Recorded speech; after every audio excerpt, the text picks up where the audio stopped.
আসসালামু আলাইকুম সুপ্রিয় দর্শক, ভারতীয় ভিসা প্রত্যাশীদের জন্য আজকে আরেকটি ভিডিও নিয়ে আসলাম। 180 দিনের ট্যুরিস্ট ভিসা দিচ্ছে ভারত সরকার। সেটা কিভাবে দিচ্ছে এবং সেখানে আবেদন করার কি প্রক্রিয়া এবং সেখান থেকে কী কী ডকুমেন্ট আপনার প্রয়োজন হবে এবং বাংলাদেশ সহ কোন কোন দেশের জন্য এই ভিসাটা প্রযোজ্য, সমস্ত বিষয় নিয়ে থাকছে আজকের এই ভিডিওটি। তাই ভিডিওটি অনেক গুরুত্বপূর্ণ হতে চলেছে, তাই ভিডিওটি না টেনে সম্পূর্ণ দেখতে থাকুন। নিত্য নতুন এমন ভিডিওর আপডেট পেতে মিস্টেক পয়েন্ট ইউটিউব চ্যানেলটি সাবস্ক্রাইব করে পাশে থাকার বেল আইকনটি অন করে রাখুন। সবার আগে আপডেট নোটিফিকেশন পেয়ে যাবেন। অলরেডি সাবস্ক্রাইব করে থাকলে আপনাকে অসংখ্য ধন্যবাদ। তো চলুন শুরু করি আজকের ভিডিও। সুপ্রিয় দর্শক, আমরা একটা ওয়েবসাইটে প্রবেশ করলাম। এই ওয়েবসাইটটা হচ্ছে যে স্টার্ট আপ ইন্ডিয়া। সেই ওয়েবসাইটে এখানে ভিসা আবেদনের যে পদ্ধতি সেগুলো এখানে দেওয়া আছে। কি কি পদ্ধতি দেওয়া আছে আমি আপনাদেরকে একটু জুম করে দেখাচ্ছি। প্রিয় দর্শক, এখানে দেওয়া আছে ভিসা আবেদনের পদ্ধতি। সেই পদ্ধতিটা এখানে বিস্তারিত দেওয়া আছে। আমরা একটু নিচের দিকে যাই। ভারতীয় ভিসার ধরন, কি কি ভিসা ভারতে দিচ্ছে দেখেন। বিজনেস ভিসা আছে, প্রজেক্ট ভিসা আছে, XY প্রবেশ ভিসা আছে, ট্যুরিস্ট ভিসা। এই দেখেন ট্যুরিস্ট ভিসা আছে। সেই ট্যুরিস্ট ভিসা বা পর্যটন ভিসা, সেই ভিসাটা সম্পর্কে একটু আপনাদের সাথে আলোচনা করব। এখানে এই দেখেন ট্যুরিস্ট ভিসা। আমরা যখন ট্যুরিস্ট ভিসাতে ক্লিক করব, এখানে তারা বিস্তারিত এখানে বলে দিয়েছে যে এই যে ম্যাক্সিমাম আপনার 180 দিনের ভিতরে এই যে tourist visa can be give for maximum for 180 days. আমরা একটু জুম করে দেখি। এখানে দেখেন প্রসেসে বলা আছে ট্যুরিস্ট ভিসা পূর্ব শর্ত এবং নিয়মাবলী, পূর্ব পরিকল্পিত ভ্রমণপথ সহ বিদেশিকে ইস্যু করা হয়, যা রিটার্ন টিকিট এবং নিশ্চিত আর্থিক অবস্থা সহ ট্যুরিস্ট ভিসার অন্য কোনো কার্যকলাপ অনুমোদিত নয়। জাপানি নাগরিক যদি পর্যটকের উদ্দেশ্য 30 দিনে কম সময়ের জন্য ভারতে ভ্রমণ করে, তাহলে তারা 6টি নির্ধারিত আন্তর্জাতিক বিমানবন্দরে ভিসা অন অ্যারাইভেল সুবিধা পেতে পারে। তারপর হচ্ছে ভিসা অনলাইনে আবেদন করুন, ভিসা প্রক্রিয়া। আর তারপর হচ্ছে মূল উদ্দেশ্য, ট্যুরিস্ট ভিসা কেবলমাত্র সেই বিদেশিদেরকেই দেওয়া যেতে পারে যারা ভারতের কোনো অবস্থান বা পেশা নেই এবং যার ভারতে ভ্রমণের একমাত্র লক্ষ্য হলো বিনোদন, দর্শনীয় স্থান দেখা, বন্ধুবান্ধব এবং আত্মীয় স্বজনদের সাথে দেখা করার জন্যই এই ভিসাগুলো তাদেরকে দেওয়া হয়ে থাকে। তারপর হচ্ছে ডকুমেন্টগুলো এক কনসুলেন্ট থেকে অন্য কনসুলেন্টে তারা পরিবর্তন হতে পারে।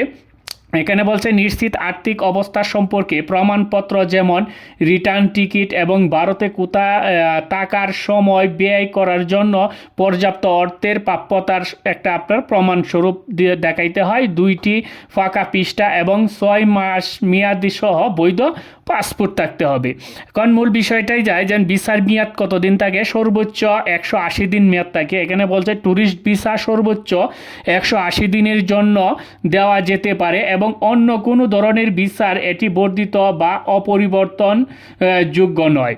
180 দিনে থাকার ক্ষেত্রে FRRO এর নিবন্ধন আবশ্যক। ট্যুরিস্ট ভিসার 2টি ভ্রমণের মধ্যে 2 মাসের ব্যবধানে আফগানিস্তান, চীন, Iran, Pakistan, Iraq, Sudan, Bangladesh, পাকিস্তানের বংশোদ্ভূত এবং বাংলাদেশি বংশোদ্ভূত বিদেশি এবং রাষ্ট্রহীন ব্যক্তিদের ক্ষেত্রে প্রযোজ্য হবে।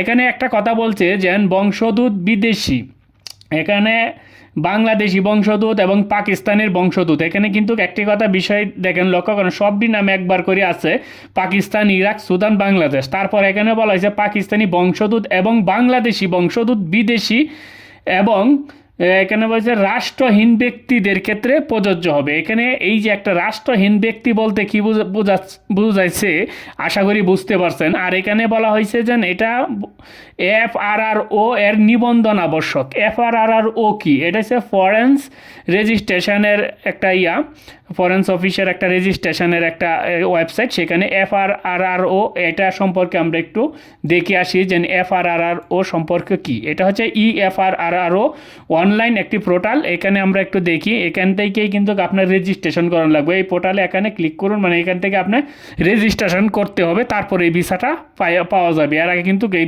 ভিসাটা পাইবে না।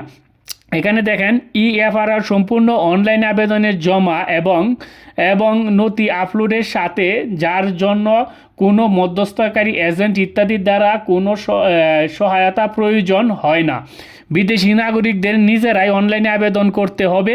কোনো মধ্যস্থতাকারী বা এজেন্ট যারা EFRRO এর দ্রুত স্পষ্ট অনুদান দাবি করে এবং এর অর্থ আদায় করে তাদের বিশ্বাস বা ফাঁদে পা না দেওয়ার পরামর্শ দেওয়া হয়েছে। কোনো স্পষ্টীকরণ বা সন্দেহের জন্য আপনি EFRRO সহায়তা কেন্দ্রে যোগাযোগ করতে পারেন। আপনি এখান থেকে যোগাযোগ করতে হয়েছে কীভাবে আবেদন করতে হবে, এই যে এখানে সব কিছু এখানে দেওয়া আছে যেন আপনি কীভাবে আবেদন করবেন, হাউ টু অ্যাপ্লাই।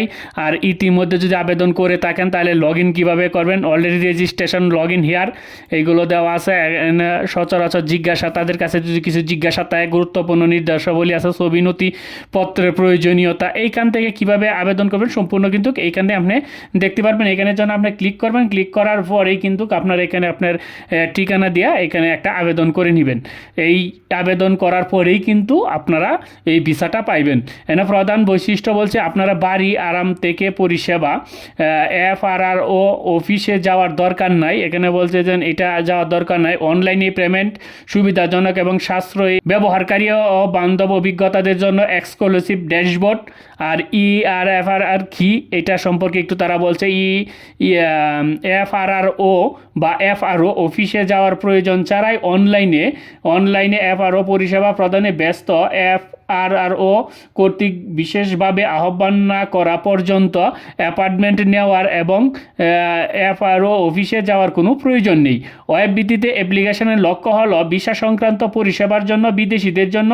আচ্ছা, যাই হোক, এক কথা বলতে এইখানে যে এই ওয়েবসাইটে যখন আপনারা অ্যাকাউন্ট করবেন, মানে আপনি রেজিস্ট্রেশন করবেন, রেজিস্ট্রেশন করার পর আপনি এই ভিসাটা পাইবেন। এইখানে আপনার কোনো ইয়াতে যাওয়ার কোনো প্রয়োজন নেই, মানে আপনার কোনো থার্ড পার্টি বা কাউকে কোনো এজেন্সি বা কোনো জায়গায় কোনো কিছু দরকার নেই। আপনি রুমে বসে, আপনার ঘরে বসেই এখান থেকে আপনি আবেদন করতে পারবেন। আর এখানে এই যে বলা আছে দেখেন কিভাবে আবেদন করতে হয়, এইখানে বিস্তারিত সমস্ত কিছু দেওয়া আছে।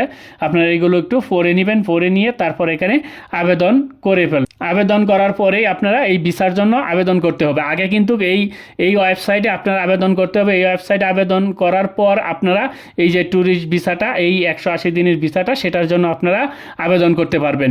যাই হোক প্রিয় দর্শক, আরেকটা কথা বলি যে আসলে এইটা খুব, এই যে এই ভিসাটা 180 দিনের যে ভিসাটা, এই 180 দিনের ভিসাটা পাওয়া খুবই দুষ্কর বিষয়। এটা কিন্তু কত সহজে পাওয়া যায় না, এটা অনেক ঝামেলা আছে।